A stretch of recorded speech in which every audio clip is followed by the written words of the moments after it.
Okay, so here we have the desktop when the device is booted up, and I've customized it a bit. It has access to the Play Store, and yeah, basically you can install everything that you own on other devices, or you can just create your own. Let's go into the settings menu, and I'll show you about tablets. So it's the GAMEMID BT model number. It's running Android for version 4.1.1. Let me see. Yeah, there we have it. It's running Jelly Bean. Yeah, it being a 4.1.1 edition is actually quite cool because that hasn't got many issues with Bluetooth. The 4.2 Android does have a lot of issues with Bluetooth devices. They changed the stack, but that's for another video perhaps. I think it's best to check out things like Geekbench. I've turned off notifications actually, so I'm just gonna do the Geekbench too. Okay, so here we have the results. Integer processor, integer performance 619, floating point 1064, memory 910, stream bandwidth, memory bandwidth 349, so it scores 805. System information.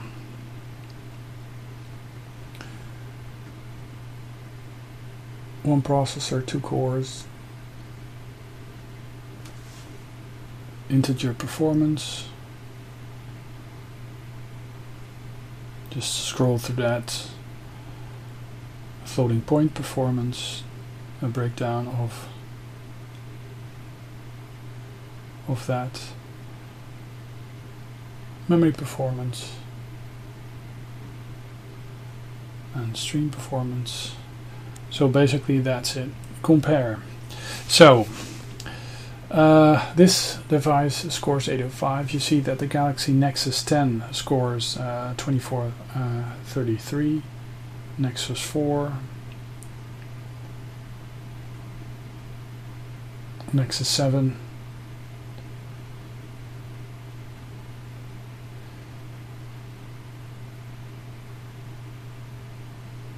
So yeah, so you can basically compare it to the other systems out there. Yeah, something perhaps noteworthy is the fact that you can have the HDMI output at various levels. I selected this one because it's the perfect one for grabbing. So okay, and let's run 3D Mark.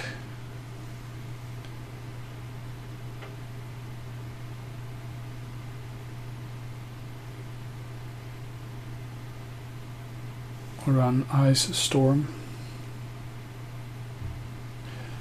Yeah, I'm just not gonna. It's gonna run, but it's maybe limited because you know it needs to swap some of the memory. And here you can actually also get a sneak preview of what this system actually looks like on a TV.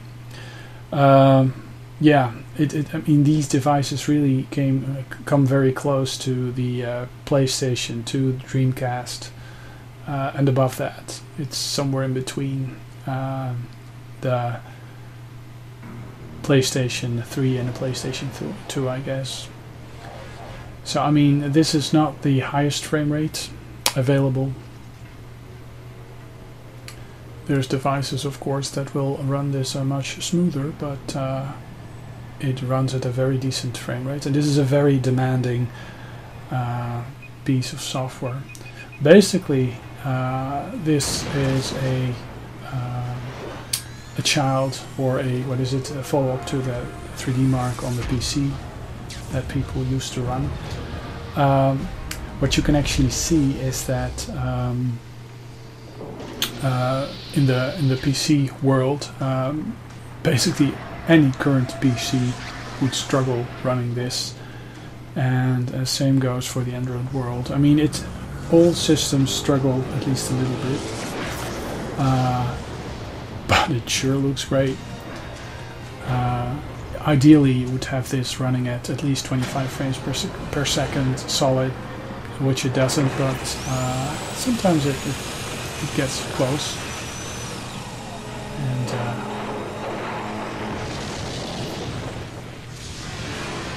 yeah, like I said, this is a very demanding piece of software, so you won't have any issues with running just you know, the 3D Android games on this device. I'll show you later on. I haven't seen any performance hits outputting this to the TV simultaneously.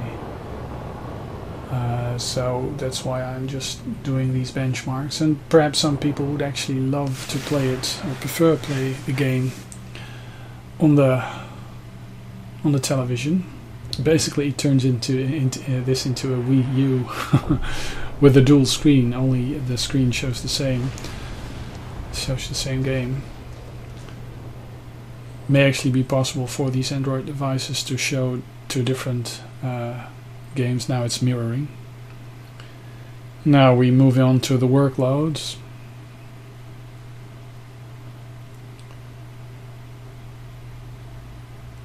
And it has to load it into memory just a bit.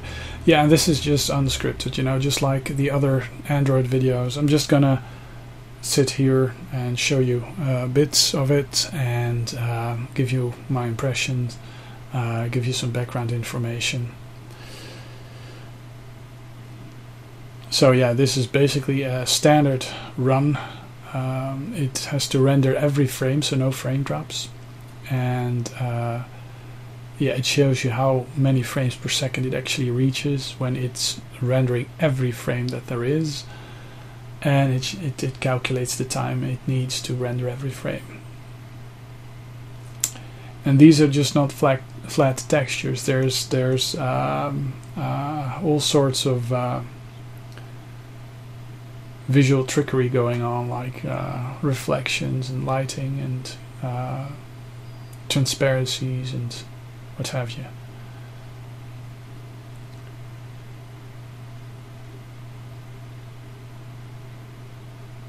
I still find it amazing that this actually you know, comes from a device that's probably going to be about 140, 150 euros, perhaps less, not sure.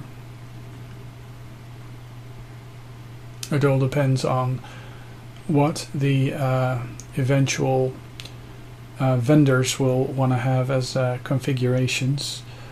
So this is going to be on the market. The GAMEMID is going to be on the market under various names in at least the UK, France, Germany, and I believe also Russia. I think that the producer of this is also thinking about selling it directly, the device directly from the factory. And I suggested that it may actually be a good idea to see if it is possible. Here we have the score. See if it is possible to have it end user configurable. Of course, the Icestorm score is 1684, and we'll take a look at the other devices out there. So there's a ton of devices that score higher, but it's not a bad score. It's not a bad score, I think, because we'll just have to take a look at the oh yeah, the game keys. That's also a very interesting thing. I'll just touch the screen with one of my fingers, and it just has a 5-finger touch screen. So 5-point touch screen. I'm pressing the shoulder buttons. I'm pressing the other shoulder buttons. I'm pressing the A, X, and B and Y buttons and the directional keys. You can press them at the same time. These are the analog sticks, and they move around in a circle, so it's not a square that is read out, but it's really a true circle. What also is possible to see is that it actually is a true analog stick. If you move it a very little, then it just moves very little, and if you move it yeah, whatever, R3. So yeah, basically this is a way to test the keys. Next to the application recent apps tab is a little icon that allows you to take a screenshot. Click. And there's also this tool, which is the key mapping tool, and I'll show that in a minute. Yeah, I've installed quite a few emulators. Some of them have native button support for this gamepad, especially RetroArch, which has been adopted to include all the keys, the game keys, the gamepad keys. I'll show those a bit later on. And these are the games I have installed. Need for Speed Most Wanted I cannot run at the moment because I lack the memory. I have to deinstall something for it to be possible to download anything else. Yeah, but basically this is just how it functions, and I'll show you a very nice game of Expendable. Expendable just supports this right out of the box. Let me see if yeah, no recent apps, it's only running Expendable. I've chosen the 720p resolution because it's closest to the resolution on the actual screen in the device itself. Play, new game, normal.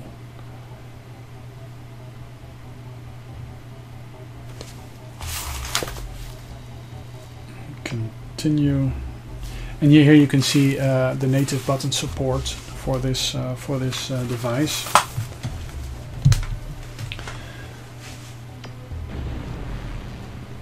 And I'll show you the analog qualities of the quality of the analog sticks, because if you move it a very little, or if you move it, so you can see that it's possible to move at different speeds. And a lot of these Android gaming devices, they have this not in place.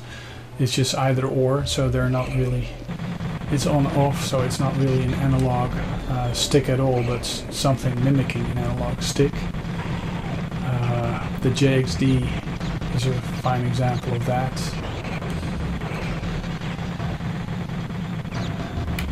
And it really makes a game like this a lot more playable. And I'll show you what I mean. Oh, incoming.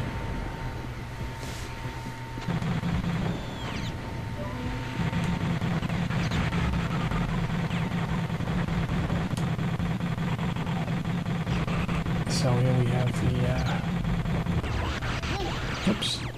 the guards that want to take you out.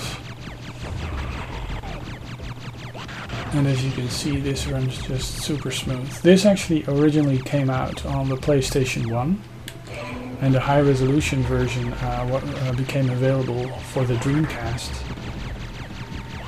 And both the PlayStation 1 and the Dreamcast version weren't as good as this one, because this truly has dual analog motion and firing controls that aren't in place on the PlayStation and the Dreamcast. Both versions use the thumbpad to rotate along the axis, and you have to press forward to move. So that's a bit convoluted and less direct as a dual analog stick. So this game works best with two analog sticks.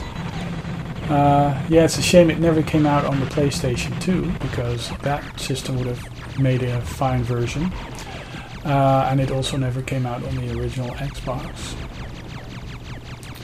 So with the dual analog sticks like this, yeah, I think this is actually the way to play this this game. And you can see I can move very slowly and very limited, and I can move really fast and run. So that's actually a very good analog stick. Oops.